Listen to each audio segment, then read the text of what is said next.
A note is found, and nothing at Boulud's Terrace is accidental. Welcome to the Silent Clue Works. I am your host, Echo of Silence. Comment where you're listening from. I treasure every voice. Now into Nero Wolfe's quiet riddle. If you have never watched Nero Wolfe reject a paying client, you might think it would involve drama, raised voices, or righteous indignation. In fact, it is a quiet operation, like pruning herbs. Wolfe makes a small movement with one hand, opens his eyes that extra fraction indicating professional boredom, and says, "No." The visitor tries arguments, money, or tears. None of it matters. The no stays put. I have seen bankers, movie producers, and one aspiring dictator get trimmed and bundled like wilted parsley.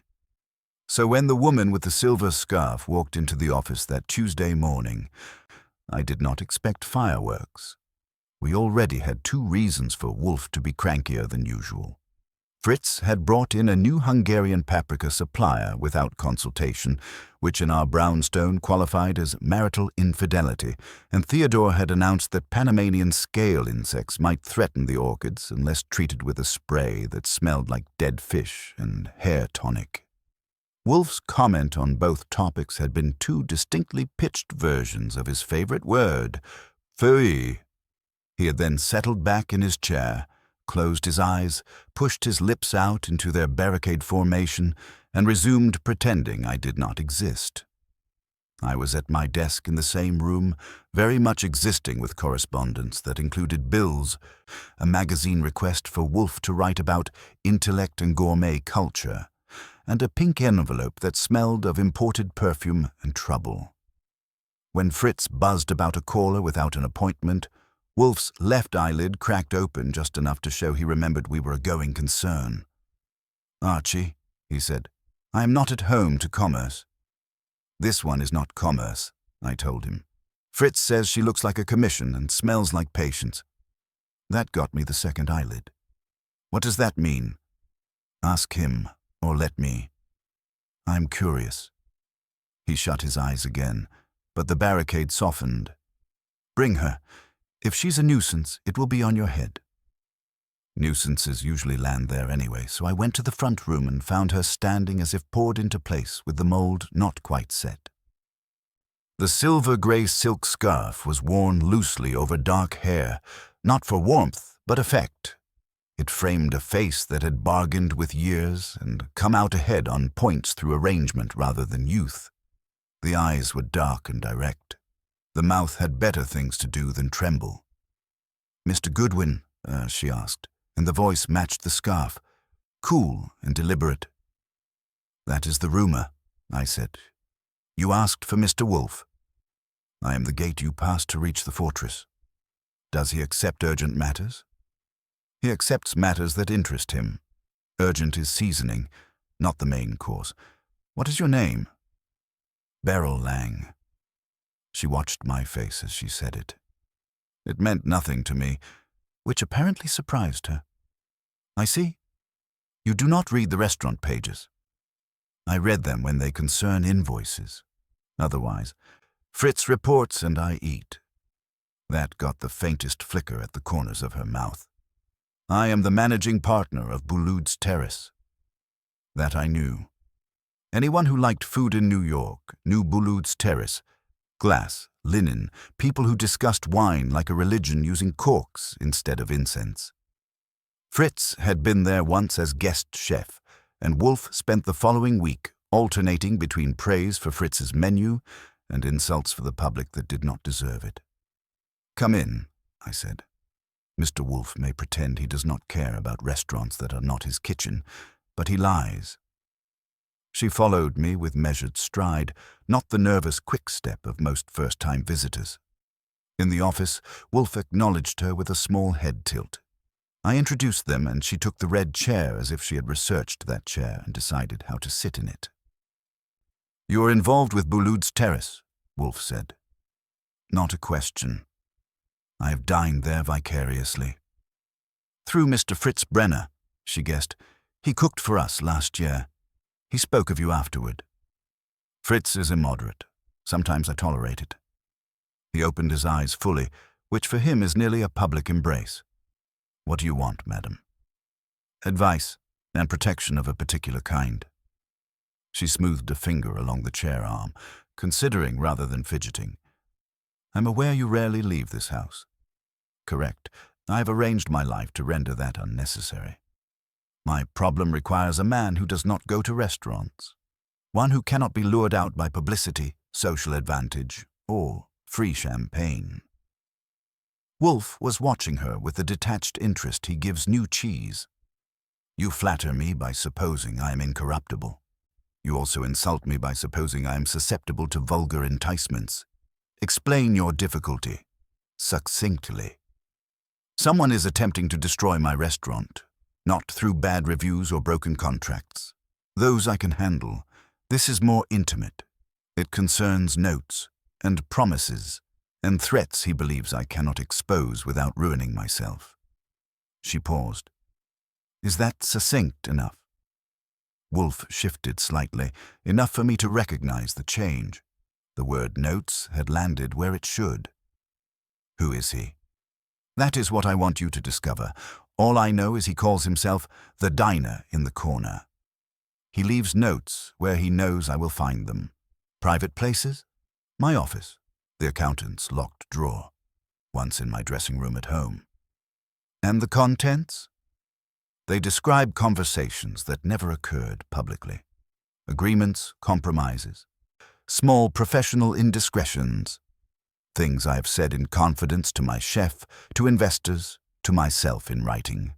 Each note takes something merely human and makes it look sordid. Then he instructs me to adjust reservations, seat particular parties in certain places, hire or fire discreetly, reschedule inspections, change menus on given nights. Nothing that would send me to prison, but always leveraging my fear that his phrasing, combined with his timing, could end the restaurant and my reputation. Blackmail of a sentimental variety, I observed. No demand for money, Wolfe asked. None. Only arrangements and discretion. He wants control, not cash. How long has this persisted? 7 months. At first it was minor, even amusing in a perverse way. A note about a remark concerning a critic's palate, followed by a suggestion I host his anniversary dinner on short notice. The critic wrote glowingly. I told myself it was coincidence. Then he became bolder. You are certain of the sex? Yes. The phrasing, the assumptions. Also, I saw one note being placed, a man's hand. She glanced at me. I am not easily frightened, Mr. Goodwin. I built that restaurant from debt and bad leases. But 3 days ago, he crossed a line. I decided then I would either fight or close. Closing would mean betraying people who trusted me. Fighting requires help from someone who thinks without being flattered, who values his privacy enough to understand mine. What line did he cross? Wolfe asked. She looked at him and the room's temperature changed. He mentioned you, Mr. Wolfe. By name, in a note left on my office chair yesterday afternoon. He suggested that if I contemplated consulting you, I should reconsider. He said, the brownstone on West 35th is not immune to drafts. You would not want its sanctity disturbed. Wolfe's lips compressed. Silence thick enough to spread on toast filled the room. The words sanctity and brownstone might not sound like dynamite to most people, but they were the right fuse here. You brought the note? Wolfe asked. Of course. She reached into her scarf and drew out folded cream paper closed with transparent tape. Not an envelope. Wolfe held out his hand. She rose, crossed the rug, and placed it in his palm. His fingers closed on it with unhurried distaste. You have read it naturally. Memorized it, then burned the original. This is a copy, written from memory and placed where he may expect me to leave things unattended. I assume he will look. I want him to know I have defied him, and that I have come to you. Wolfe opened the note and read slowly. I watched his face. When you work for a man who uses eyebrows like other men use pistols, you learn to read each hair's shift. At the fourth line, something settled. At the seventh, something bristled. He folded the note and laid it on his desk blotter. "Archie," he said without looking at me, "telephone Mr. Saul Panzer. Inform him his services may soon be required. Then cancel any engagement we have this evening. I am displeased." That last statement qualified as a declaration of war. "You are taking the case?" I asked. "I am taking the insult," he said. "The case may follow." Beryl Lang regarded him steadily. "Is that a yes, Mr. Wolfe?" He turned his full attention on her. "Madam, a man who presumes to threaten this house's inviolability has chosen his battlefield poorly. I shall reluctantly concern myself with your restaurant, but understand, I do so not for you, nor for Boulud's Terrace, but to defend my peace. You will pay my fee, you will obey my instructions, and you will accept that when I am finished, the cost to your adversary may be more than legal." She nodded once. "That is all I ask." "No," Wolfe said. "There is more you must ask. You will ask whether I can protect your secrets while exposing his." She hesitated. "Can you?" Wolfe shut his eyes again, this time in concentration, drawing inward like a fist. "That depends on how honest you are prepared to be. With Mr. Goodwin first, and with me ultimately. For now, we begin with the note, the restaurant, and the man who chooses corner tables. Archie will go to Boulud's Terrace this evening." I lifted my brows. "In what capacity?" "As what you are," Wolfe said. "An observant imbecile with a talent for provocation. You will dine, you will watch, and you will discover why a man who prefers shadows has decided it is time to tug at my curtains." That was the hook, though I did not know it then. If I had told Wolfe I already had plans for the evening, he would have answered that my social life was a statistical accident, not a schedule. So I saved my breath and went for the phone. Saul answered on the second ring with his usual attempt at sounding like a dentist's office. "Panzer," he said. "Goodwin," I said. "You may be about to eat well at someone else's expense. That eliminates you as a host. You wound me. Wolfe has a bee in his bonnet and wants you on tap. Some character has suggested there's a draft in the brownstone. Our client is Beryl Lang of Boulud's Terrace. For now, sit tight and stay reachable. If you have something better than money to do, cancel it." He did not ask for details. Saul's curiosity runs on a different fuel than mine. I hung up and crossed back to where Beryl Lang sat unchanged in the red leather chair, though something in her posture had loosened a fraction.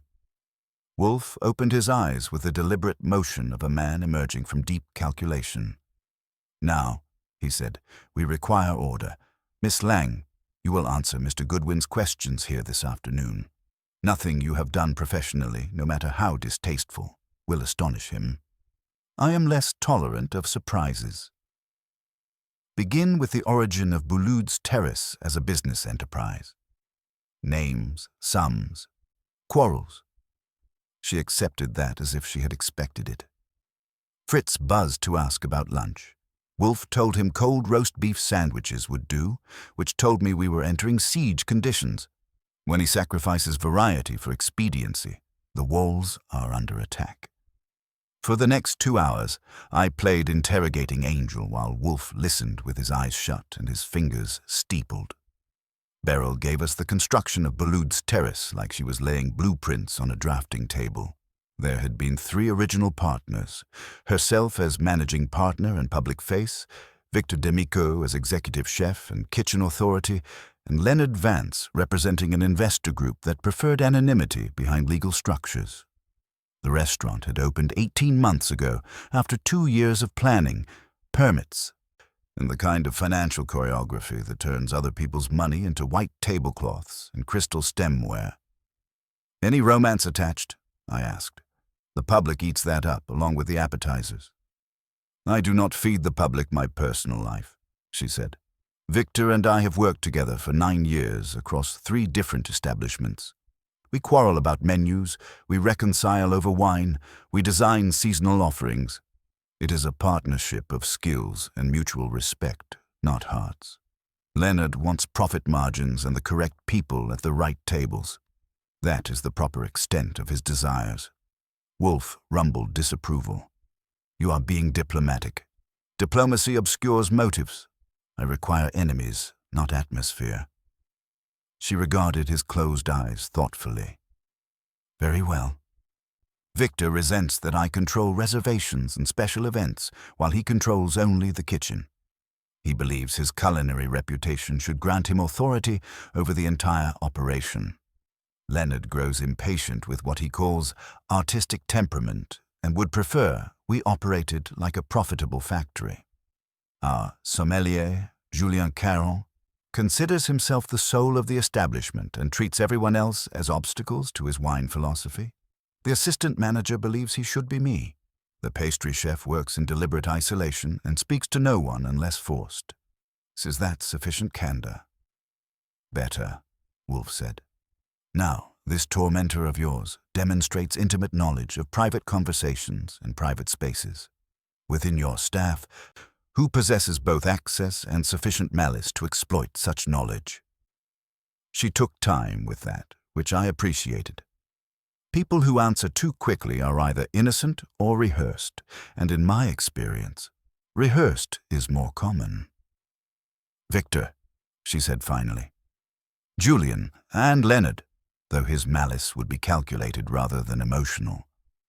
Elaborate, I instructed. Victor knows everything that occurs in the kitchen and much that occurs elsewhere. Staff confide in him, suppliers gossip with him, and he moves freely throughout the building. He is also volatile when challenged. Julien hears confidences from guests, critics, and investors who mistake wine expertise for discretion. He resents anyone's authority over his domain. Leonard has access to financial records, legal documents, and private investor communications. He also understands leverage as a business tool. Whom do you trust? Wolfe asked. My assistant manager, Paul. He is ambitious but prefers climbing through competence rather than conspiracy. The pastry chef, Inez, because she cares only for sugar and flour. Fritz, when he works in my kitchen.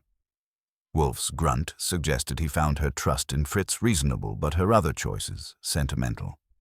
These notes describe their escalation. The pattern emerged through her recounting.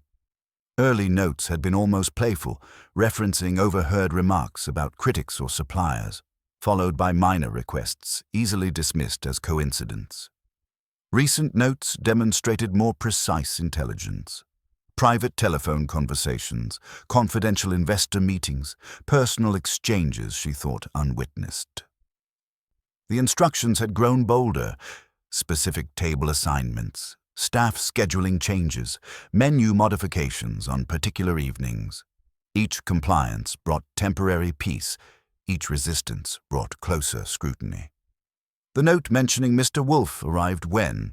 I asked. Yesterday afternoon, placed on my office chair while I attended a brief meeting in the wine cellar. We had not discussed Mr. Wolfe in that meeting or anywhere else within the restaurant. Yet he knew I was considering outside consultation. Wolfe opened his eyes fully. Technology is not my specialty, but proximity is. This man either works within your establishment or has cultivated an informant who reports to him regularly. The threat regarding this house suggests research into my habits and vulnerabilities. Few people care enough about my routines to use them as weapons. What do you want from my evening reconnaissance? I asked. Observation without interference. You will dine at Boulud's Terrace at 7:30. Make reservations under your own name and request a table with a clear view of the main dining room. Watch the staff dynamics, note who defers to whom, and observe whether anyone behaves as though performing rather than working. If Miss Lang acknowledges you, be pleasant but brief. Your role is to see the restaurant under normal pressure, not to add pressure yourself. Should I mention the notes to anyone? Absolutely not. You are there to watch reactions, not provoke them. However, if anyone demonstrates unusual interest in your presence or asks pointed questions about your business, engage them carefully. Sometimes the hunter reveals himself by hunting too eagerly. At 6:15, I left the brownstone wearing my grey suit and Fritz's choice of burgundy silk tie. The cab ride to Boulud's Terrace gave me time to review the landscape. A blackmailer with inside knowledge, a target who refused intimidation, and a threat against Wolfe's sanctuary that sounded less like bluster and more like reconnaissance. Somewhere in that expensive dining room, a man who preferred corners and precision was waiting to see what kind of response his challenge had provoked. The restaurant occupied a corner building designed by someone who believed glass and steel could conduct a civilized conversation. Inside, the lighting was calibrated to make diamonds sparkle and flatter aging faces. The hostess greeted me with professional warmth and led me to a table positioned exactly where tactical advantage demanded. Clear sight lines to the entrance, kitchen doors, bar, and most of the dining area. I ordered what Fritz would have ordered and began my assignment. Watching a restaurant is like watching theater where the actors do not know they are performing and the script changes every night. The sommelier moved between tables with reverent attention to wine bottles. The chef appeared briefly at the kitchen pass, scanning the dining room with proprietorial intensity. And near the bar, a man in an expensive suit nursed scotch while checking his watch with the nervous precision of someone expecting either very good news or very bad news. The evening was about to become educational. The first course arrived with enough ceremony to suggest I was being honored rather than fed. I ate with appropriate reverence while conducting my surveillance between bites of scallops that probably cost more per ounce than most people earn per hour. The dining room hummed with a particular frequency of money being converted into status through cuisine, conversations pitched at precisely the right volume to suggest intimacy while broadcasting importance to neighboring tables. The man at the bar had progressed from checking his watch to checking the entrance with the focused attention of someone expecting either very good news or a subpoena. He was mid-40s, built like someone who had played college football before discovering that boardrooms offered better long-term prospects. His suit whispered money, but his posture shouted anxiety. When Beryl emerged from the kitchen corridor, his entire bearing shifted from waiting to hunting. She moved through the dining room with the calculated grace of someone who understood that every table represented not just revenue, but reputation. She paused at 3 tables, dispensing exactly the right words to make guests feel recognized without feeling intruded upon. At the 4th table, near the far corner, she stopped longer. The man seated there was stocky, well-dressed, with the kind of face that suggested he had opinions about everything and the patience to share them. When Beryl approached, he looked up with a smile that never reached his eyes and said something that made her shoulders tighten almost imperceptibly. A shadow fell across my table. I looked up to find a man who appeared to have been assembled from equal parts precision and condescension. He carried a wine list like other men carry weapons, and his beard had been trimmed with the kind of mathematical accuracy that suggested serious personal investment in facial geometry. "Monsieur Goodwin," he said, pronouncing my name as if correcting a persistent mispronunciation. "I am Julien Caron. Miss Lang mentioned you might honor us this evening. Perhaps a wine to complement your next course?" That was interesting. Beryl had promised discretion, yet here was the sommelier making a point of knowing my name and acknowledging her awareness of my presence.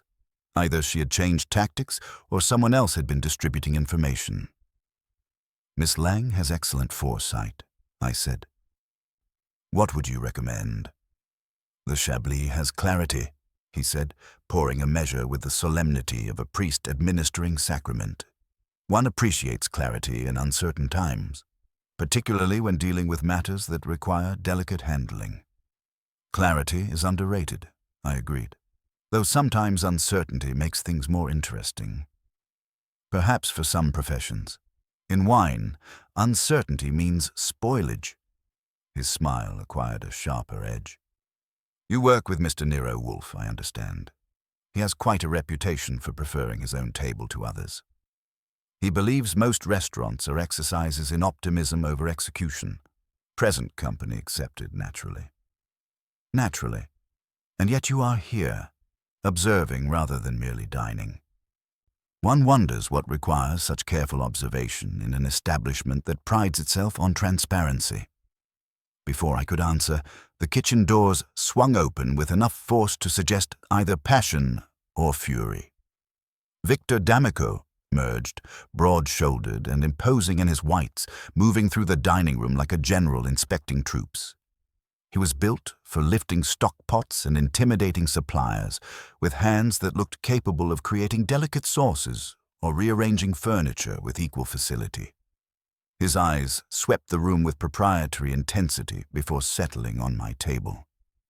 "Mr. Goodwin," he said when he reached us, his voice carrying the rough warmth of someone who had spent decades shouting over kitchen noise. "I trust you are finding everything satisfactory." "Exceptional," I said truthfully. "Though I suspect you did not emerge from your domain to discuss shellfish." He smiled without humor. "Direct. I appreciate that. No, I came to ask what kind of assistance Nero Wolfe provides when someone believes their restaurant requires outside intervention. The kind that involves careful observation and patient analysis. And tonight you're observing my staff and analyzing our operations." It was not a question. Beryl thinks someone is threatening her establishment. She believes importing suspicion will solve problems that require internal solutions. What kind of internal solutions? The kind that involve remembering who built this place and who keeps it running.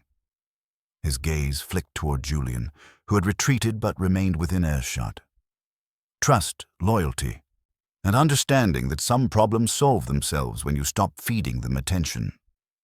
The kitchen doors opened again, this time admitting a woman in chef's whites who moved with the efficient precision of someone who had learned to navigate crowded spaces without collision or compromise. She was perhaps 40, with dark hair pulled back severely and the kind of face that suggested skepticism was her natural expression. She approached our small gathering with the focused attention of someone conducting an inventory. "Mr. Goodwin," she said without preamble, "I am Ines Marquez, pastry chef. Your dessert will be delayed approximately 15 minutes. I apologize for the inconvenience." "No apology necessary," I said. "Excellence is worth waiting for. That depends on whether the delay improves the outcome or merely postpones disappointment." She glanced toward Victor, then back to me. "The delay occurred because someone adjusted the temperature in my pastry refrigerator. A small change, easily missed, but sufficient to compromise texture. I corrected it, but correction requires time." Victor's expression darkened. "Equipment malfunction. I do not make mistakes in my kitchen, chef. When something goes wrong, it is because someone made it go wrong." Her eyes met mine directly. "Tell Mr. Wolfe that the interference is not theoretical. It is active, deliberate, and escalating." She departed before anyone could respond, leaving us with the uncomfortable silence that follows unwelcome revelations. Victor muttered something in what might have been Italian or profanity and stalked back toward his kingdom. Julian smoothed his beard thoughtfully. "Inez is particular about her domain," he said. "Perhaps overly so. Or perhaps someone is playing games with more than reservations," I suggested. The man at the bar chose that moment to abandon his post, walking toward the private dining area with the determined stride of someone who had reached a decision. As he passed our table, he nodded to Julian with the familiarity of regular acquaintance. "Leonard Vance," Julian murmured after he passed. "Our investor representative, a man who believes restaurants should operate like factories. Predictable inputs, measurable outputs, minimal variables. And when variables appear, he eliminates them." Julian's smile was thin as paper. "Enjoy your meal, Mr. Goodwin. The evening promises to be educational." 20 minutes later, as I worked through lamb that would have made Fritz grunt approval, a minor disturbance erupted near the center of the dining room. A couple at a prime table was engaged in heated conversation with Paul, the assistant manager I had noticed earlier. He was younger than the others, maybe 30, with a kind of aggressive efficiency that suggested he was trying to do 3 jobs simultaneously to prove he deserved promotion to a 4th. Beryl appeared within seconds, reservation book in hand, examining a slip of paper Paul held. Her face went through several expressions before settling on controlled fury. The couple was placated with champagne and apologies, but the damage to the evening's rhythm was done. As she passed my table afterward, I heard her whisper to herself. He did it again. I signaled for my check, paid cash, and prepared to leave with enough material to keep Wolfe occupied until dawn. The corner booth man had departed during the confusion, but not before I had memorized his face, his mannerisms, and his apparent familiarity with the staff. Someone was indeed pulling strings in Boulud's Terrace, and they were getting bolder about it. Outside, the February air carried the promise of snow and the certainty that the game had just moved from observation to participation. I hailed a cab and gave the driver Wolfe's address, already composing my report. The circle of suspects was drawn, the evidence of sabotage was concrete, and somewhere in that elegant dining room, a man who preferred corners was preparing his next move. The brownstone's lights were warm against the winter night when I arrived. Inside, Wolfe would be waiting with his questions, his theories, and his growing displeasure at having his sanctuary threatened. The evening had been educational indeed, and the education was just beginning.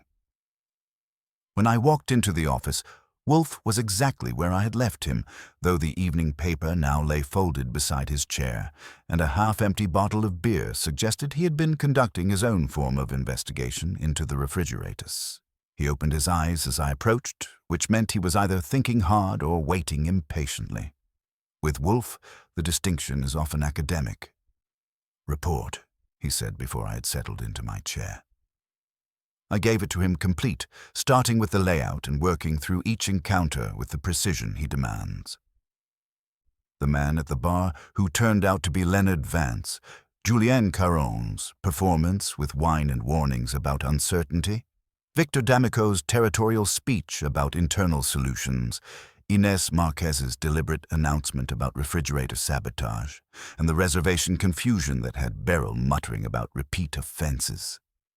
Wolfe listened without interruption, absorbing details like a sponge absorbs water. "The pastry chef," he said when I finished. She was certain about the interference. Certain and angry. Someone had adjusted the temperature just enough to compromise texture without ruining the product entirely. Subtle sabotage that required knowledge of pastry work. And Mr. Vance's behavior. Nervous anticipation until he wasn't. 20 minutes of watch-checking and door-watching, then a purposeful march toward the private dining area. The reservation incident occurred shortly after he left the bar. Wolfe grunted. Proximate timing suggests coordination. A man who checks his watch repeatedly is either waiting for a person or an event. Since no person arrived, he was waiting for an event he expected to occur. He reached for his beer. This suggests advanced planning and precise timing, not the work of an impulsive employee. The phone rang. I picked it up, expecting a wrong number, and got Saul's voice instead, calm but carrying an undertone that meant he had found something worth sharing. "Archie, I did some preliminary checking on those names you gave me. Leonard Vance represents the Caldwell Investment Group, which specializes in restaurant acquisitions and turnarounds. Interesting pattern in their business model." "How interesting?" "They invest in promising establishments, wait for operational problems to develop, then buy out distressed partners at significant discounts. 3 restaurants they acquired in the past 18 months all experienced similar difficulties before the buyouts. Staff conflicts, mysterious equipment failures, reservation system problems, and public relations disasters that seemed almost orchestrated. I relayed this to Wolfe, whose expression shifted from attention to something approaching satisfaction. Tell Saul to continue investigating. I want complete histories on Vance, his investment group, and whether any of their previous targets employed Victor D'Amico, Julien Caron, or Ines Marquez. I passed that along and hung up. Wolfe was staring at the cream-colored note on his desk, his fingers drumming the chair arm in the rhythm that means his brain is processing permutations. If creating distress becomes a business model, I said, then our corner booth man might be Vance's employee rather than Miss Lang's enemy. The distinction may be academic, but it provides motive beyond personal malice. He looked up. A man who profits from chaos has incentive to create it systematically. The question becomes whether Miss Lang's tormentor is Vance himself or someone he employs for such purposes. The phone rang again. This time, Beryl's voice came through, tight with controlled fury, but steady in the way that suggested she was reporting facts rather than seeking comfort. "Mr. Goodwin, I need to speak with Mr. Wolfe immediately." "He's available for bad news," I said. "You sound like someone just rearranged your furniture without permission." "Worse. Someone broke into my office while I was dealing with that reservation problem. They took one specific item and left something in return." I covered the mouthpiece. "Client on the line. Break-in at her office. Something stolen, something left behind." Wolfe picked up his extension. "Miss Lang, report precisely what occurred." I returned to my office 20 minutes ago. The door was locked as I had left it, but inside, my desk drawer was open. One file folder was missing from my personnel records, Paul's employment file, and on my desk blotter, centered exactly, was another note. "Read it," Wolfe commanded. "The foundation cracks before the walls fall. Ask your assistant why he prefers digital confirmations to written ones. Ask yourself why you trust a fortress that has already been breached." She paused. There was also a postscript. "Tell the fat man his appetite is dangerous when the ingredients are poisoned." I heard Wolfe's sharp intake of breath. Being called fat ranks just below having his orchids insulted in his catalogue of unforgivable offenses. "You have touched nothing?" "No. I called you immediately after reading it." "Good. Lock the office and leave it locked. Say nothing to anyone, particularly your assistant manager. Mr. Goodwin will examine the scene tomorrow morning." His voice carried the cold precision that means someone has made a very expensive mistake. This adversary has moved from harassment to direct engagement. He will discover that was unwise. He hung up and fixed me with a look that would have made lesser men reconsider their life choices. "Poisoned ingredients," he said. "A clumsy metaphor, but the threat is unmistakable. He believes he can dictate terms to me in my own house." "The stolen file is interesting," I said. "Why Paul specifically?" "The note points suspicion at him regarding the digital reservation system, but that seems too obvious for someone this subtle." "Precisely. Either Paul is a convenient scapegoat, or the file contained something our adversary needed to possess or destroy. Tomorrow you will interview Mr. Paul here, not at the restaurant. I want him in this room under my observation, away from his natural habitat. Tell Miss Lang to arrange it as a routine background check for our files. And if he's innocent, then he will provide information unknowingly. If he is guilty, he will reveal himself through overconfidence or fear. Either outcome serves our purpose." Wolfe closed his eyes. "Call Saul again. Tell him to watch this house tomorrow. If someone has been observing my routines well enough to threaten them specifically, I want their description and their habits documented." "You think we're being watched?" "I think a man who mentions my appetite in a threat is a man who has researched my biography thoroughly. Such research requires observation, and observation leaves traces." He opened his book with the finality that signals dismissal. "Good night, Archie. Tomorrow we begin to turn the hunter into the hunted." I went upstairs with my mind cataloguing the evening's revelations. The pieces were moving faster now. Vance's investment pattern, the office break-in, the missing file, and threats that were becoming increasingly personal. Our corner booth man had made the mistake of believing distance protected him from consequences. Tomorrow, he would begin learning otherwise. The brownstone settled into its nighttime rhythms around me, but I checked the locks twice before turning in. When someone threatens Wolfe's sanctuary, the sanctuary tends to develop teeth. Morning arrived with Fritz banging pots in the kitchen with slightly less enthusiasm than usual, which in his personal code meant something was seriously wrong with the natural order. I found him arranging breakfast with the grim precision of a man preparing for siege conditions. He did not ask about the eggs, Fritz said, handing me coffee and a plate that could feed a longshoreman. He went straight to the office and has been staring at that note like it insulted his mother. This is not good, Archie. It insulted something more important than his mother, I told him. It insulted his sanctuary. When I reached the office, Wolfe was indeed contemplating the cream-colored note with the focused attention most men reserve for tax audits or medical diagnoses.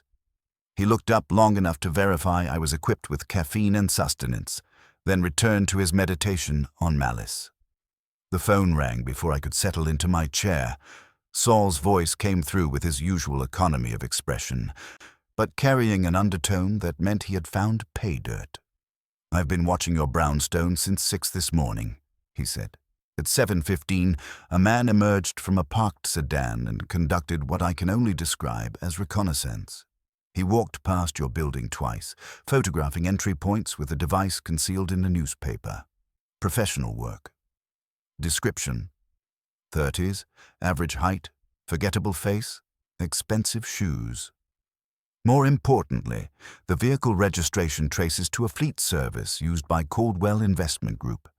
Your Mr. Vance employs surveillance operatives. I relayed this to Wolfe, whose expression shifted from irritation to something approaching satisfaction. Professional surveillance confirms premeditation and resources. This is not the work of a disgruntled employee acting alone. Continue. Saul.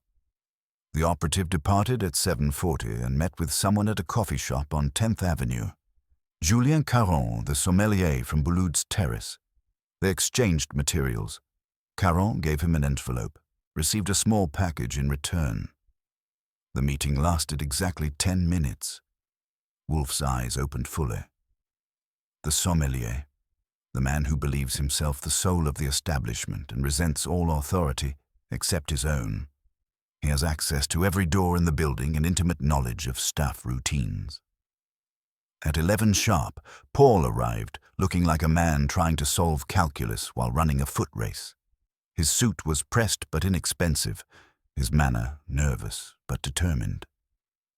I escorted him to the office, where Wolfe was waiting with the patience of a spider who had just felt something substantial land in his web.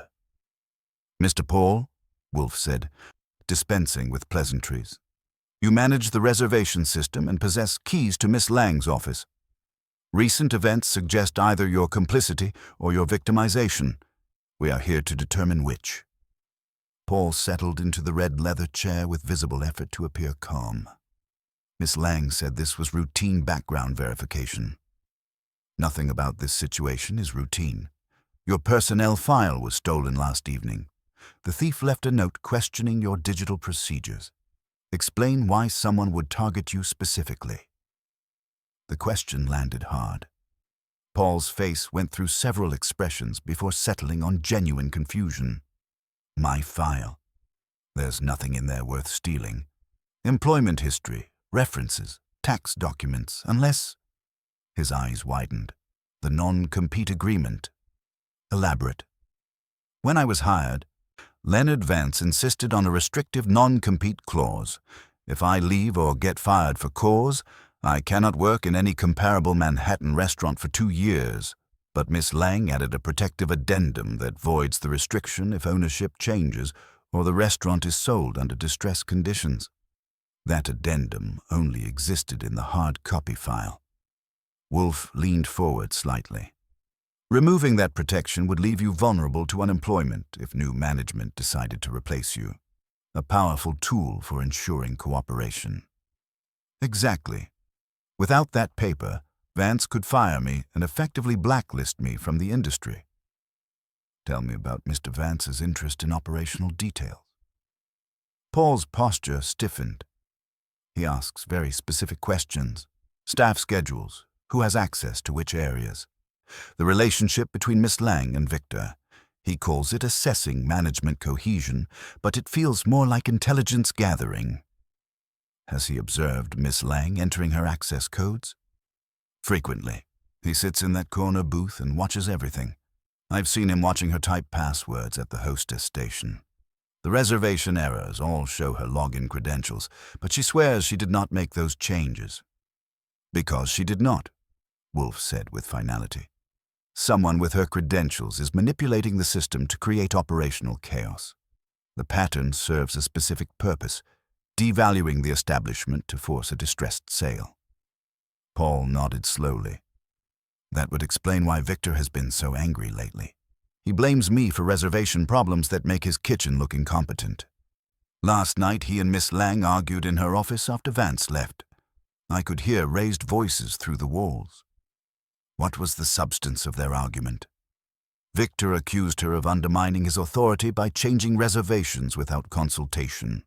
She denied making the changes. He suggested she was either lying or losing control of her own restaurant. Wolfe made a small sound of satisfaction. Divide and conquer. Create mistrust between partners to weaken their resistance to outside intervention. Classic manipulation. After Paul departed with instructions to report any unusual requests immediately, Wolfe turned to me with the expression that means pieces are connecting in his mind. The pattern clarifies completely, he said. Vance destabilizes the restaurant through systematic sabotage. Using Julien Caron as his inside operative, he creates operational chaos to justify investor intervention while positioning himself to acquire the establishment at reduced value. The threats against Miss Lang are designed to break her psychological resistance. And the threat against you? His fundamental error. He believes intimidation works universally because it works on his employees. He does not understand that threatening a man's sanctuary ensures his complete destruction. Wolfe reached for the phone. Tonight you will approach Victor D'Amico directly. Not in the dining room where he must perform, but in his kitchen where he can speak freely. I believe he's another victim of this conspiracy, reacting with anger because he does not understand the source of the attacks against his professional reputation. You want me to enlighten him? I want you to ask him whether he has noticed that his operational failures consistently benefit his silent partner. Let him reach the obvious conclusion. A man like D'Amico will react explosively to betrayal. We need that explosion to expose the full extent of this conspiracy. The game was accelerating toward its conclusion, and our corner booth man was about to discover that threatening Nero Wolfe's peace was the most expensive mistake of his professional life. I reached Boulud's Terrace at 4:30, when the kitchen belonged exclusively to its inhabitants and the dining room stood empty as a theater between acts. The service entrance yielded to persistence and the universal truth that delivery doors are secured with less devotion than customer portals. Inside, the kitchen hummed with focused energy as white-jacketed professionals prepared for evening battle. Victor D'Amico commanded the central prep station like a general reviewing battle plans, his hands moving with practiced efficiency while his eyes monitored every corner of his stainless steel kingdom. When he spotted me, his expression shifted from professional concentration to personal irritation. "Goodwin," he said without warmth, not looking up from a tray of lamb medallions. "The dining room opens at 6. If you want food, come back then. If you want conversation, make an appointment.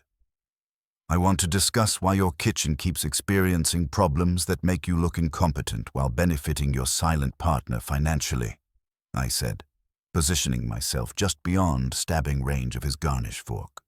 His knife stopped moving. Around us, prep cooks continued their work with studied indifference, having learned that chef's business was chef's business and smart employees stayed invisible during confrontations. "My office," he said curtly. "Now." The cramped space smelled of coffee grounds and fresh herbs, walls covered with photographs of award-winning dishes and menus representing years of culinary evolution. Victor closed the door and faced me with arms crossed, his posture defensive but his eyes calculating. "You think someone is sabotaging my kitchen," he said. "That is paranoid nonsense. Equipment fails, staff makes mistakes, suppliers disappoint. It happens." "Not with this precision," I replied. "Leonard Vance represents an investment group that specializes in distressed restaurant acquisitions. They invest in promising establishments, create operational chaos through inside operatives, then acquire them cheaply when desperate partners need cash. You have been experiencing equipment failures, reservation disasters, and staff conflicts that consistently undermine your professional reputation. Have you noticed these problems correlate with Vance's presence?" Victor moved to his desk and withdrew a leather-bound notebook, flipping through pages with increasing intensity. "The refrigerator incident with Inez happened the day after Vance toured our storage facilities, asking detailed questions about temperature controls. The reservation disaster last week occurred 30 minutes after he met privately with Julian in the wine cellar. 3 days ago, we had a seafood delivery mix-up that embarrassed us in front of a major critic. Vance had been reviewing our supplier contracts that morning." "Coincidence is mythology in detective work," I observed. "Someone with intimate knowledge of your operations is creating failures at strategically chosen moments. The question becomes who serves as Vance's inside operative." "Julian," Victor said with sudden certainty, his hands clenching into fists. "That pretentious bastard has been pushing for expanded authority, claiming the wine program deserves equal status with the kitchen. He has access to every area, knows everyone's schedules, and possesses the technical knowledge to sabotage operations subtly." The office door opened and Inez appeared, her expression carrying focused concern. She looked at Victor, then at me, making a quick decision. "Chef, we have another situation. Someone adjusted the oven calibration in my pastry section. The deviation is small but sufficient to ruin tonight's soufflés if I had not caught it during prep checks." She turned to me. "This is the third incident this week. Each time the sabotage is technically sophisticated and timed for maximum disruption. Whoever is responsible understands professional kitchen operations intimately." "Julian worked in kitchens before specializing in wine," Victor said grimly. "He knows exactly how to create failures that appear like staff incompetence rather than deliberate sabotage. If he has been undermining my kitchen to help Vance acquire this restaurant," Victor continued, "I will personally ensure he never works in this city again." "Before you start breaking things," I said quickly, "consider that we need proof. Mr. Wolfe believes this conspiracy extends beyond simple sabotage. Someone has been threatening Miss Lang with intimate knowledge of private conversations and confidential documents. That requires sophisticated intelligence gathering." Victor's anger shifted to something colder and more dangerous. "You think Julian has been spying on us? Recording conversations?" "I think someone has been documenting everything that could be used as leverage. The level of intelligence suggests either electronic surveillance or someone very close to operations." A soft knock interrupted us. Paul appeared in the doorway, holding a clipboard and wearing an expression of barely controlled anxiety. "Chef, Julien is asking about tonight's special wine pairings. He wants to coordinate with your final menu adjustments." Paul's eyes flicked to me. He also mentioned that Mr. Goodwin was conducting security consultations and wondered if that affected cellar access protocols. Victor and I exchanged glances. Julian was fishing for information, trying to determine what we knew and what we were planning. "Tell him the pairings are approved as discussed," Victor said evenly. "No changes to access protocols." After Paul departed, Victor turned back to me with barely contained fury. I want to confront that wine-obsessed traitor immediately. Bad strategy, I said firmly. Confronting him now alerts the entire conspiracy that we are onto them. Mr. Wolfe wants this resolved completely, not partially. That means gathering evidence and exposing everyone involved simultaneously. Then what do you suggest? Continue operating normally. Document every incident. If Julian approaches you with unusual questions or requests, comply but inform me immediately. We need him confident and careless, not defensive and careful. Victor looked like a man being asked to swallow broken glass, but he nodded slowly. How long must I pretend everything is normal? Days, not weeks. Mr. Wolfe is not patient with people who threaten his clients or insult his person. Your sommelier made both mistakes. I left Victor with instructions to maintain appearances and headed for the payphone 2 blocks away. Wolfe answered immediately, which meant he had been waiting for my report with focused attention. Victor confirms the pattern, I told him. Equipment sabotage, reservation manipulation, and supplier problems all correlate with Vance's presence. He believes Julian is the inside operative and wants immediate confrontation, which you prevented, which I redirected toward documentation and patience. He is cooperating, but barely. The man wants blood. He will have satisfaction soon enough. Return immediately. Miss Lang is arriving at 6 with complete financial records. I believe we are approaching the moment when our adversary makes his final move. When he does, we will be waiting with considerably more than patience. The game was accelerating toward its conclusion, and our corner booth man was about to discover that threatening Nero Wolfe's sanctuary was the most expensive mistake of his professional career. When I returned to the brownstone, Beryl Lang was already installed in the red leather chair with the focused attention of someone conducting an audit of her own destruction. Wolfe sat behind his desk surrounded by documents spread with military precision, his expression carrying the particular satisfaction he reserves for puzzles that are beginning to surrender their secrets. Fritz had delivered coffee and retreated, leaving behind the lingering aroma of disapproval that meant he considered our current business distasteful but necessary.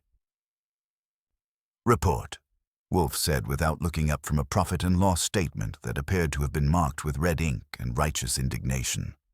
I gave him the kitchen conference in detail. Victor's fury at discovering the pattern of sabotage, Inez's confirmation of deliberate equipment tampering, and Paul's nervous cooperation. Wolfe absorbed each point with small nods, filing information in whatever organizational system operates behind those closed eyes. The financial documentation confirms your field observations, he said when I finished, tapping the papers before him. Miss Lang has provided 18 months of records that demonstrate systematic destruction disguised as operational incompetence. Beryl looked at me with the expression of someone who had spent hours watching her life's work reduced to numbers on ledger pages. The losses are precisely calculated, she said. Not random failures, but engineered inefficiencies designed to trigger specific contractual provisions. Explain, I said, settling into my chair. Wolfe turned a folder toward me. The partnership agreement includes a buyout clause permitting Caldwell Investment Group to acquire majority control if operational losses exceed 20% of projected revenue for 3 consecutive months. Miss Lang has completed 2 such months as of last week. And the 3rd month will be completed in precisely the time frame Leonard Vance requires if the current pattern continues. The reservation disasters, equipment failures, and staff conflicts have cost exactly the amount needed to meet that threshold. 1 more month triggers forced acquisition at 60 cents on the dollar. Convenient mathematics, I observed. Fraudulent mathematics, Wolfe corrected. Someone calculated the precise damage required and then orchestrated that damage systematically. The perpetrator understands both restaurant operations and contract law intimately. The phone rang. I answered and got Saul's voice carrying the particular tone that means he has been productive in ways that might require legal interpretation. Development, Saul said. Your sommelier met with Leonard Vance 20 minutes ago in a parked car on 34th Street. Julian Caron handed over a small digital recording device and received an envelope that appeared to contain cash. After the exchange, Vance returned to his office while Karen purchased 3 additional recording devices from an electronics shop on 8th Avenue. I relayed this to Wolfe, whose expression shifted to something approaching predatory satisfaction. Electronic surveillance explains the intimate knowledge of private conversations. Mr. Vance has been manufacturing his leverage through illegal recording, then using those recordings to create the threatening notes. My office, Beryl said quietly. My home. Every private conversation documented and weaponized. Precisely. And now he seeks to record the chaos he has created to justify the acquisition to his investors.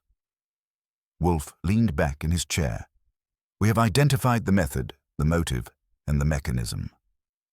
What remains is gathering sufficient evidence to expose the conspiracy completely. How do we do that? By forcing our adversary to reveal himself completely. Tonight you will return to Boulud's Terrace and behave as though defeated. Let Julien observe your anxiety. Let Victor see your hesitation. We require them confident that their plan has succeeded. And then?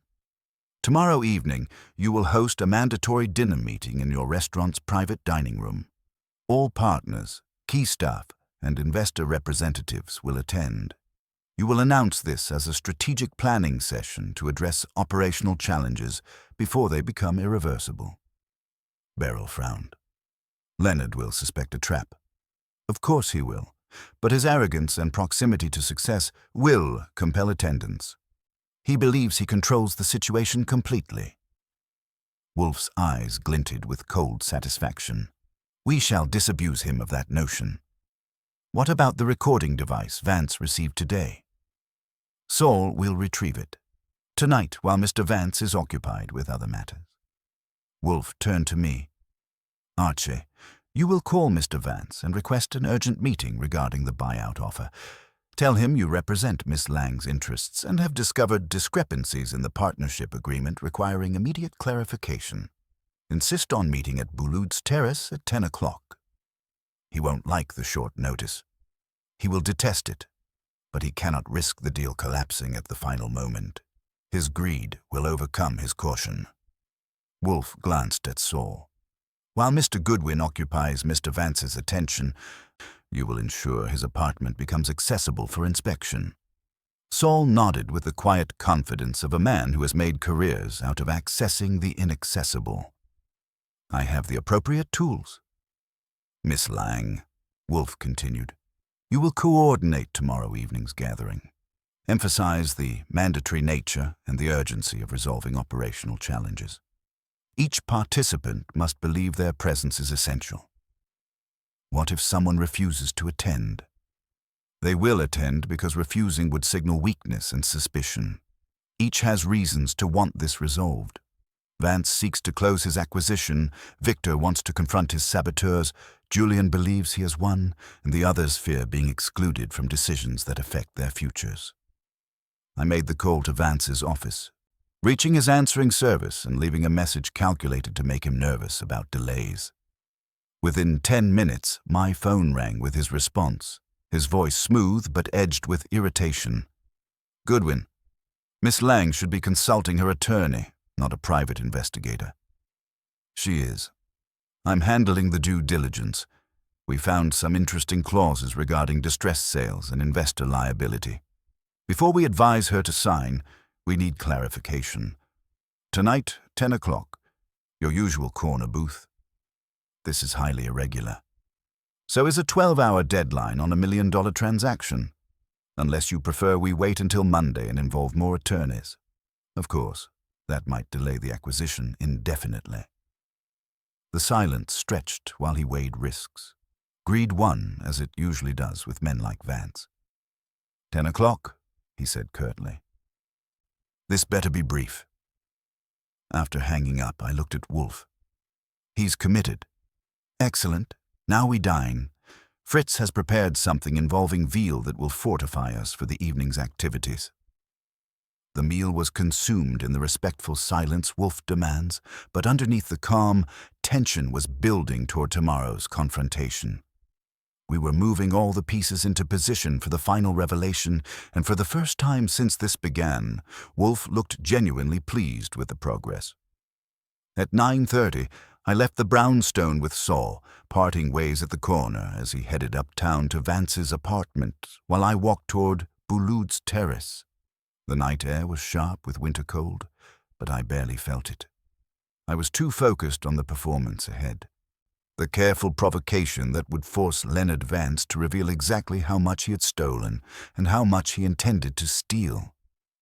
The restaurant was winding down when I arrived, the dining room half empty with remaining guests lingering over coffee and final conversations.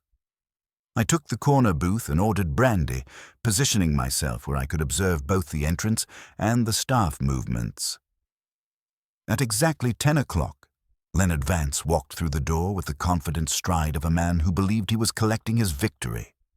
Tomorrow evening would teach him otherwise. Vance approached the corner booth with the confident stride of a man who believed he controlled every variable in the equation. His suit whispered money, his watch suggested success, and his smile carried all the warmth of a foreclosure notice. He ordered scotch without consulting the menu, which told me he knew this territory better than most guests and wanted me to understand that fact. 20 minutes, he said, settling back with calculated ease.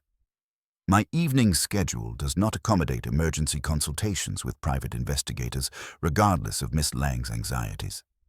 I spread 3 documents across the table with deliberate precision, legitimate partnership agreements marked with annotations that would mean nothing to anyone but looked sufficiently official to suggest deep legal analysis. The buyout clause triggers on operational losses exceeding 20% for 3 consecutive months. But the calculation method regarding equipment failures is ambiguous when those failures appear deliberately timed. Standard language, Vance replied, though his eyes tracked the papers with focused attention. Any competent attorney understands the distinction between operational expenses and capital improvements. Perhaps. But Miss Lang's attorney noticed something interesting about the timing of certain equipment malfunctions and their classification as operational costs rather than sabotage. If those classifications were challenged, your acquisition threshold might not be met. I leaned forward slightly. We also discovered that reservation system errors consistently show her login credentials, despite her denials. Almost as if someone with access to her passwords was creating problems to justify intervention. His fingers tightened on his glass. You are suggesting deliberate sabotage. That requires evidence, not speculation. We have evidence. Digital forensics can track every keystroke, every unauthorized access, every modification to operational systems.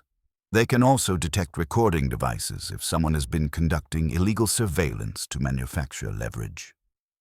For the first time, genuine concern flickered across his features before professional composure reasserted control.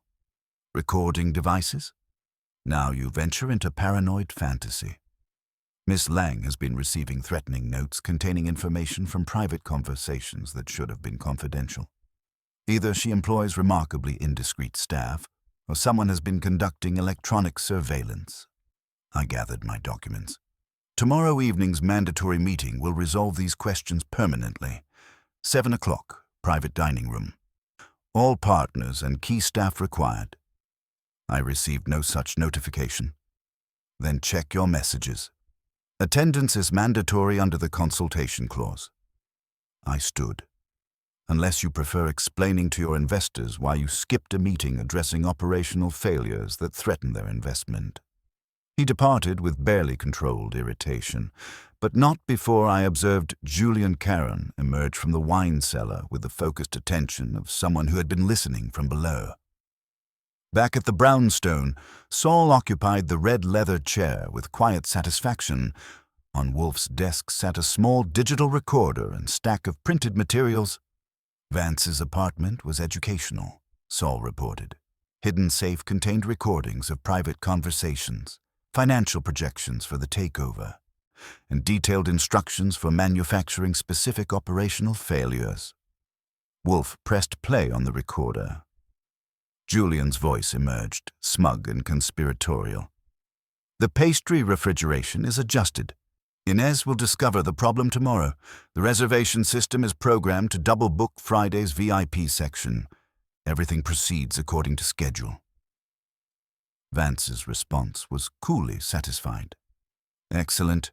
The quarterly report will reflect operational instability. Ensure the inventory discrepancy appears before the audit. Sufficient, Wolfe rumbled. Method, motive, and confession documented. Tomorrow evening, we conclude this matter. The next evening, Boulud's Terrace was closed to public dining. In the private room, Victor sat with barely contained fury. Inez wore her whites like armor. Paul checked his phone nervously. And Julian arrived carrying wine with the air of bestowing gifts upon the unworthy. Leonard Vance took the head chair as if he already owned it. Wolfe entered with surprising grace for his bulk, settled at the opposite end, and surveyed the gathering with detached interest. This meeting concerns the transition from concealment to exposure, he announced. Vance laughed sharply. This is absurd. I have business to conduct. You have conspiracy to answer for. The doors are secured, and police are reviewing evidence of illegal surveillance and corporate espionage provided by Mr. Panazza.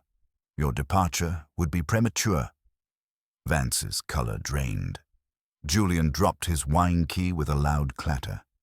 We begin, Wolfe continued, with the premise that systematic accidents are rarely accidental when they profit specific individuals. Mr. Vance, your business model relies on creating distress to reduce acquisition costs. Profitable until subjected to scrutiny. He activated the recorder. The conversation between Vance and Julian filled the room with damning clarity. Victor's face darkened with each revelation of deliberate sabotage. You have recordings of private conversations, Wolfe said, gesturing toward additional evidence. Emails documenting the conspiracy. Timeline correlation between sabotage and investment activities, and testimony from surveillance operatives regarding illegal recording placement. He turned to Julian. You betrayed colleagues for promises of authority and financial reward. You sabotaged kitchen operations, manipulated reservations, and recorded private conversations to manufacture blackmail material. Your ambition exceeded your intelligence. Victor started to rise, fury radiating from his broad frame, but Wolfe raised a restraining hand. Violence is unnecessary, Mr. D'Amico. The law provides adequate punishment for conspiracy, fraud, and illegal surveillance. Beryl looked at Wolfe with tears of gratitude rather than sorrow. The room held the silence of tension finally breaking after prolonged siege. Miss Lang, Wolfe said, you may pursue criminal prosecution or accept civil resolution. Mr. Vance will relinquish all claims to this establishment, compensate documented losses, and cease any interference with my house. Violation triggers full disclosure to authorities and press. Vance signed with trembling hands. Julian departed under Paul's escort and the silent stares of people he had underestimated. Later, back in the brownstone, Wolfe sat with beer in evident satisfaction. Human appetite is tolerable when it faces its object honestly, he reflected. It becomes intolerable when men attempt to feed unseen through deception. I told him I would remember that wisdom. He grunted approval and reached for his book, Sanctuary Restored and Peace Defended with characteristic precision. The silence that followed Leonard Vance's departure carried the weight of a thunderstorm moving out to sea. Victor D'Amico was the first to break the spell, exhaling months of accumulated rage in a single breath. He looked at Beryl, then at Wolfe, his large hands unclenching as understanding replaced suspicion. Inez smoothed her chef's whites and asked if the kitchen belonged to them again or if she needed to check for more ghosts. Victor's answering smile was the first genuine expression I had seen from him in weeks. Wolfe leveraged himself upward with the deliberate motion of a mountain deciding to relocate. He announced that restaurant atmospheres, even in closed establishments, were detrimental to proper digestion, and that he intended to be home within 20 minutes. Beryl escorted us through the darkened dining room, the space transformed from battlefield to simple restaurant awaiting guests. At the door, she shook my hand and told me to send the bill regardless of size. I assured her both the size and the results would be considerable. The ride back to the brownstone was quiet until we crossed 34th Street. I asked Wolfe about the specific phrasing in Vance's note, the threat about drafts in the brownstone. It seemed like dangerous stupidity to taunt him directly. Wolfe grunted, the sound rumbling from deep in his chest. Vanity, he explained, was the specific defect of intellectual criminals. Vance had not merely wanted to acquire a restaurant. He had needed to prove his superiority over everyone involved. By threatening the brownstone, he was demonstrating that his reach had no limits, that no sanctuary was inviolable. It was not tactical error, but character flaw, the need for omnipotence that blinded him to the danger of waking sleeping tigers. The brownstone's warm lights welcomed us home through the February drizzle. Inside, Fritz met us with anxious attention until he saw Wolfe's satisfied expression. He announced that dinner would be ready in 15 minutes and that he had prepared braised duckling with sour cherry sauce, knowing Wolfe would require substantial nourishment after venturing into the wild.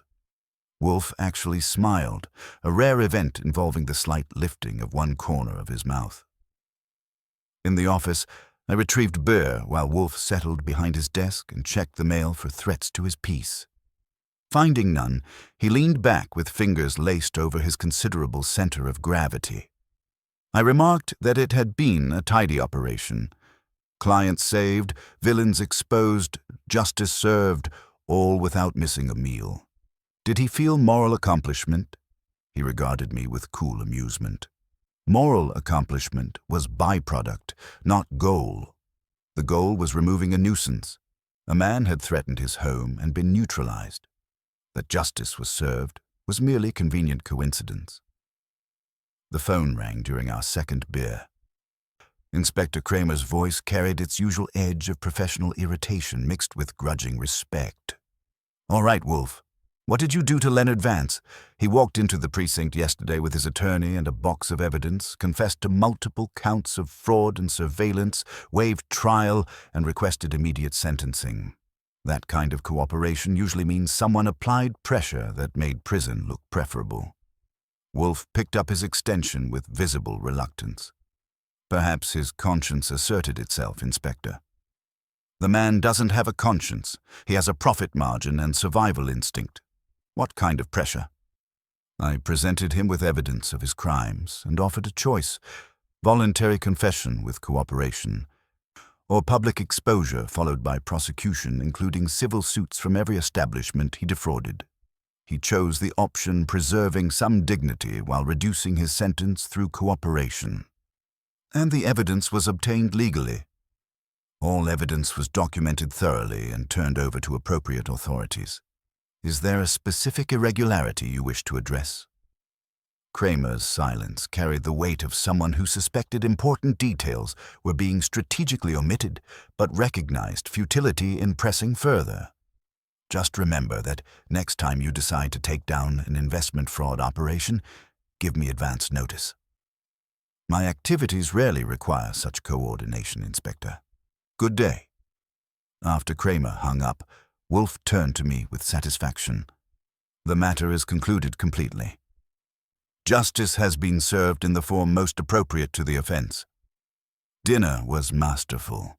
Fritz's duckling was tender enough to cut with a fork, the sauce a perfect balance that made conversation unnecessary. We ate in reverent silence, Wolfe reclaiming his world bite by bite.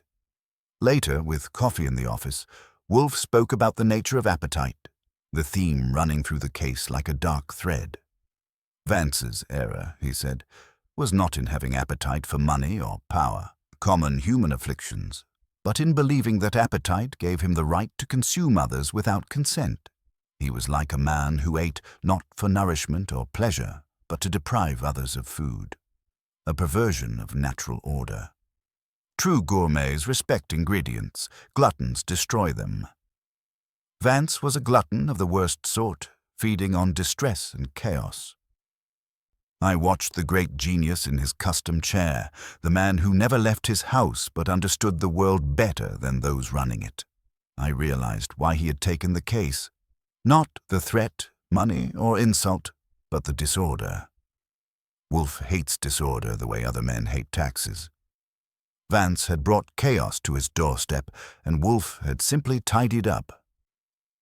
Human appetite is tolerable when it faces its object honestly, he reflected, reaching for his book. It becomes intolerable when men attempt to feed through deception and coercion. I told him I would remember that wisdom and headed for the stairs. Halfway up, I paused to listen. The house was silent. No drafts, no threats, no professional parasites casing the block. Just the steady breathing of the brownstone, safe and sound. It was good to be home. The next morning brought Fritz's humming from the kitchen, which in our household serves as an all-clear signal. When Fritz hums, it means nobody is threatening the brownstone, nobody is blackmailing our clients, and the natural order has been restored to his satisfaction. I found Wolfe already at his desk with the morning paper folded to the financial section, which told me the case was still occupying his thoughts. He reads financial pages only when someone with money has recently offended him and received appropriate correction. Any mention of Caldwell Investment Group's sudden attack of conscience? I asked, settling with coffee in the mail. Mr. Vance has resigned for personal reasons and entered a plea agreement, Wolfe replied without looking up. His former associates expressed shock and disappointment. Hypocrisy remains the market's most abundant commodity. The mail included bills, a request for orchid cultivation advice from a botanical society, and a thick envelope bearing Boulud's Terrace letterhead. Inside was our fee, precisely calculated and generously supplemented, along with a handwritten note from Beryl expressing gratitude without emotional excess.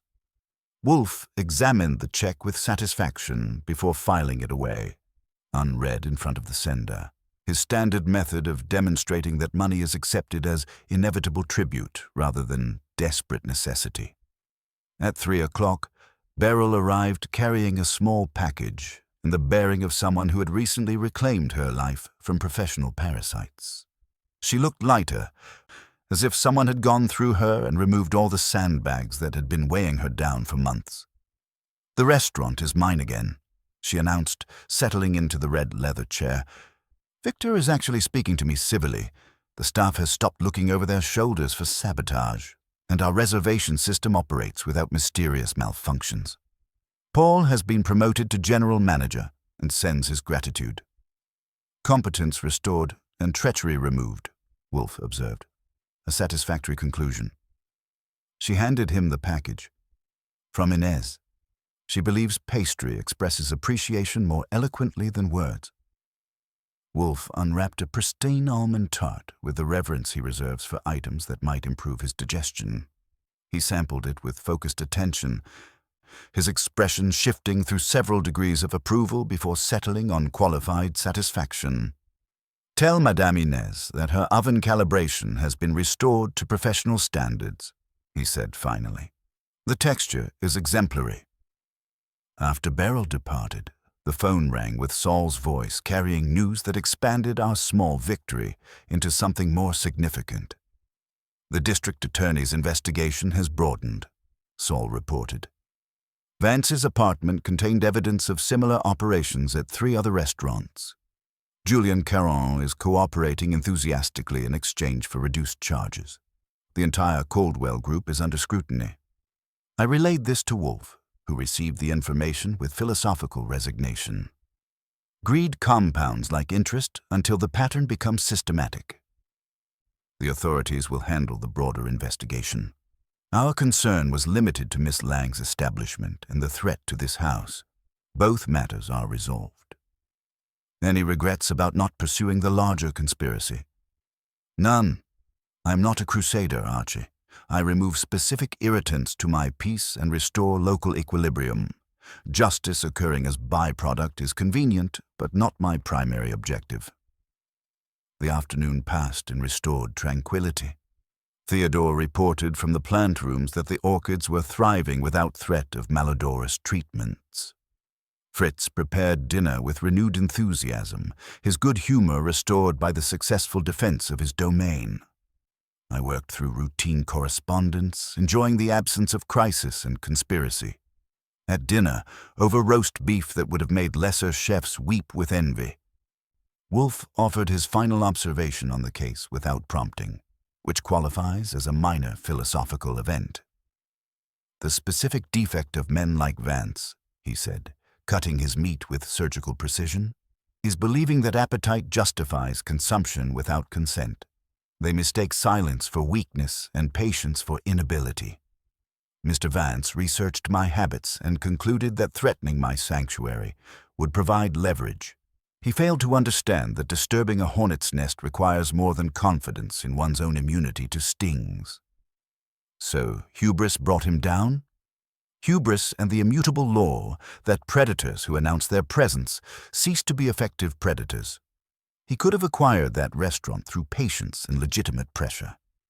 Instead, he chose to demonstrate his omnipotence by threatening what he perceived as my vulnerability. It was not tactical error, but character flaw. Later, with Wolfe settled with his book and beer, I reflected on the case from my angle. A woman had walked into our office with a problem involving anonymous notes and systematic harassment. We had exposed conspiracy, restored order, and defended our sanctuary through methodical investigation and strategic pressure. Standard operation for Nero Wolfe, conducted with characteristic precision and minimal physical exertion. The brownstone was quiet again, exactly as Wolfe preferred it. No drafts, no threats, no corner booth conspirators planning destruction through electronic surveillance and manufactured chaos. Just the steady rhythm of a well-ordered household, protected and peaceful. Outside, the city continued its eternal grinding of appetites large and small. Inside, we had our books, our beer, and the satisfaction of knowing that when someone had dared to threaten our peace, we had responded with appropriate and decisive correction. It was good to be home, and it was good to know that home remained inviolable. The morning after Leonard Vance's capitulation arrived, with Fritz humming something that sounded suspiciously like a victory march from a forgotten opera. I found him in the kitchen arranging breakfast with the particular precision he reserves for occasions when the natural order has been restored to his satisfaction. The tension that had vibrated through the brownstone's hallways for days had evaporated, replaced by the dusty stillness that Wolfe prefers above all other atmospheric conditions. Wolfe was already established behind his desk when I entered the office, an empty plate suggesting he had attended to Fritz's offerings with characteristic efficiency. He was engaged with orchid germination records, marking entries with his gold pen in movements that carried the deliberate grace of a monarch signing peace treaties. "The morning papers are singing hymns of justice served," I announced, dropping them on his desk. Vance turned himself in. His lawyers are negotiating faster than short-order cooks flip eggs, and the Caldwell Investment Group claims they were shocked to discover gambling in their casino. Apparently, Vance kept meticulous records of his own duplicity. Wolfe grunted, a sound that rumbled from deep in his chest like subterranean thunder. Men who trust no one compel themselves to document everything. They believe the paper proves their cleverness. Eventually, it proves only their guilt. At 11, the doorbell announced Inspector Kramer's arrival. He entered the office with the familiarity of someone who had spent half his career being frustrated in that specific room, settling into the red leather chair with visible determination. "I'm not here to yell," he said, which was ominous. "I want to know how you did it. We've been trying to pin something on Caldwell for 2 years. You step in, and 48 hours later, Vance hands us a signed confession and roadmaps to 3 other fraud cases. Explain the mechanics. Wolfe regarded him with the half-lidded gaze of a sphinx bored by riddles. Mr. Vance suffered from a common ailment, Inspector. He believed invisible methods were undetectable. He forgot that invisible actions produce visible consequences. That's philosophy. I want specifics. The specifics were elementary. Vance employed operational sabotage to devalue the restaurant, triggering buyout clauses in his partnership agreement. He used the sommeliers to execute sabotage and record private conversations for leverage. When we presented him with recordings of his own conspiracy, he realized his choice was not between victory and defeat, but between negotiated surrender and total annihilation. Kramer shifted, extracting his unlit cigar. And his threat against you, the note about the brownstone? A tactical error of magnificent proportions, Wolfe said, his voice dropping an octave. He researched my habits and concluded I was a creature of comfort who would retreat from drafts. He failed to understand that threatening my sanctuary does not create a breeze. It creates a hurricane. I merely redirected the wind. After Kramer departed, muttering about impossible witnesses and inconvenient justice, I posed the question that had been nagging at me. The poisoned ingredients phrase in his note. You called it clumsy, but Vance wasn't clumsy. Why that specific metaphor? Wolfe lowered his book with the expression of someone explaining elementary arithmetic to a promising but slow student. It was not metaphor to him, Archie. It was projection. Vance viewed information as ingredients. He believed that injecting poisonous information into the mixture of business relationships would spoil the entire dish. He was a chef of chaos, threatening to poison the ingredients of my reputation and privacy. He underestimated my constitution for everything except bad cooking and stupidity. At 1 o'clock, a delivery van from Boulud's Terrace arrived bearing a large crate handled like crown jewels. Fritz unpacked it in the kitchen under Wolfe's supervision. Foie gras terrine, truffles the size of golf balls, and a note on cream stationery. Wolfe read aloud. To Nero Wolfe, you removed the rot from my kitchen so we might cook with integrity again. Please accept these ingredients, which are pure, unpoisoned, and offered with respect. Victor. Mr. D'Amico has flair for drama, but sound instincts, Wolfe observed. Fritz, we shall have the foie gras for lunch. Courtesy demands promptness. The afternoon brought Beryl's final visit, not with problems, but with an envelope. She looked 10 years younger, tension lines smoothed from around her eyes. Walking with the easy stride of someone who owns her floorboards again. The check, she said, placing the envelope on Wolfe's desk. With a bonus voted unanimously by the board. You saved more than our partnership, Mr. Wolfe. You saved the soul of the place. Wolfe eyed the envelope without touching it. The soul of a restaurant, madam, resides in its kitchen. I merely evicted termites from the dining room. You taught us we didn't have to be victims. That was worth more than money. She stood, smoothing her scarf.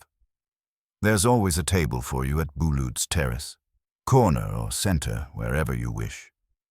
I rarely leave my house, but I acknowledge the courtesy. After her departure, I examined the check and whistled appropriately. It was fat enough to fund orchids, beer, and Fritz's salary for considerable time. So, I said, depositing it in the safe, Vance is imprisoned, the restaurant is saved, the client is happy, and we're wealthy. Not bad for a man who never left his chair. Wolfe poured his beer, watching foam settle with philosophical attention. It was necessary exertion, the man presumed to dictate terms of my environment, to turn my appetite against me. That could not be permitted. He picked up his book, signaling the post-mortem's conclusion. Archie, if Mr. D'Amico sends more truffles, do not inspect them for listening devices. Simply give them to Fritz. Trust the chef, suspect the investor. Precisely. Now be quiet. I am reading. Evening found me making my customary security rounds. The locks were solid, windows secure, office in familiar controlled disarray. Upstairs, pages turned behind Wolfe's door. In the plant rooms, Theodore's orchids exhaled their peculiar perfumes under artificial suns. The kitchen stood spotless, Fritz having prepared tomorrow's foundation. A week earlier, an uninvited man had decided to test whether drafts could be manufactured in our sanctuary. He discovered that some structures appear vulnerable only to those who misunderstand their construction. The brownstone had survived its siege, defended not by walls but by the mind that inhabited it, proving once again that Nero Wolfe's appetite for justice exceeded any predator's hunger for destruction. Outside, the city continued its eternal grinding of ambitions. Inside, we had our books, our routines, and the quiet satisfaction of knowing that when threats emerged, they met intelligence, precision, and absolute commitment to defending what mattered most. It was good to be home. It was better knowing home remained exactly as Wolfe required, peaceful, ordered, and absolutely inviolable.